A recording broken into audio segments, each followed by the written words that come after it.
بسم الله الرحمن الرحيم. الحمد لله رب العالمين، صلى الله وسلم وبارك على نبينا محمد وعلى آله وأصحابه ومن اهتدى بهديه واقتفى أثره واتبع سنته إلى يوم الدين. أما بعد، maanta waa maalin jumca ah, maalmaha ilaahi subxaana wa tacaala abuuray, maalinta ugu khayrka badan weeye.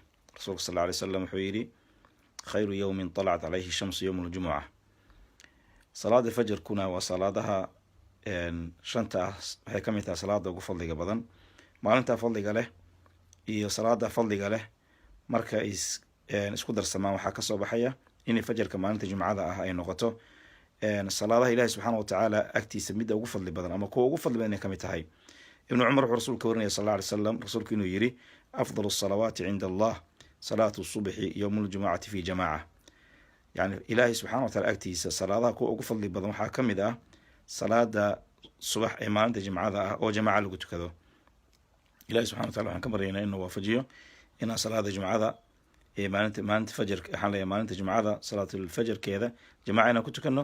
sidoo kale rabbi subxana wa tacala inuu waafajiyo dhammaan acmaasha khayrka ah ee aan ku liibaanayno adduun iyo aakhiraba. hada wasala allahuma wasalama calaa nabiyina moxamed wacala aalihi wasaxbihi ajmaciin.